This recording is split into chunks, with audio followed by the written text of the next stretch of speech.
அஸ்ஸலாமு அலைக்கும். கண்டிப்பாக சிக்கன் குழம்பு ரெசிபி ஷேர் பண்ணுங்கள் சிஸ்டர்னு சொல்லிட்டு ஒருத்தவங்க கமெண்ட் பண்ணியிருந்தாங்க. என்னோட ஸ்டைலில் சூப்பராக ஒரு சிக்கன் குழம்பு எப்படி செய்கிறதுன்னு பார்க்கலாம்.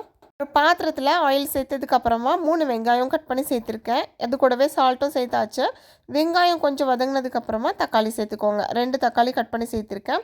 1 ஸ்பூன் இஞ்சி 1 ஸ்பூன் பூண்டு அப்படின்னு சொல்லிட்டு பேஸ்ட்டு சேர்த்துக்கோங்க. வெங்காயம் தக்காளி வதங்கினதுக்கப்புறமா இஞ்சி பூண்டு ஸ்மெல் போனதுக்கப்புறமா மஞ்சள் தூள் 1 ஸ்பூன் அளவுக்கு மிளகாத்தூள், 1/4 ஸ்பூன் அளவுக்கு சீரகத்தூள், 1 ஸ்பூனுக்கு கரம் மசாலா, 2 ஸ்பூனுக்கு கொத்தமல்லி தூள் சேர்த்து நல்லா கலந்து விட்டுருங்க. 1 கிளாஸ் அளவு தண்ணி சேர்த்து இதை நல்லா கொதிக்க விடுங்க. நல்லா எண்ணெய் பிரிஞ்சு ஓரமாக வரணும். அதுக்கப்புறமா நம்ம வாஷ் பண்ணி வச்சுருக்க சிக்கன் எல்லாமே சேர்த்துடலாம். ஒரு பெரட்டி விட்டு ஒரு 5 மினிட்ஸ் அப்படியே விடுங்க. குழம்புக்கு தேவையான அளவு தண்ணி சேர்த்துக்கோங்க. இப்போது குழம்பு பாதி அளவு கொதிச்சதுக்கப்புறமா இந்த அளவு தேங்காய் முந்திரி பருப்பு ரெண்டும் சேர்த்து அரைச்சி இது கூட சேர்த்துக்கோங்க. உருளைக்கிழங்கு கூட இந்த டைமில் சேர்த்துக்கலாம். சேர்த்துட்டு ஒரு 5-10 நிமிஷம் கொதிக்க விட்டு ஆஃப் பண்ணிங்கன்னா சூப்பரான சிக்கன் குழம்பு ரெடி.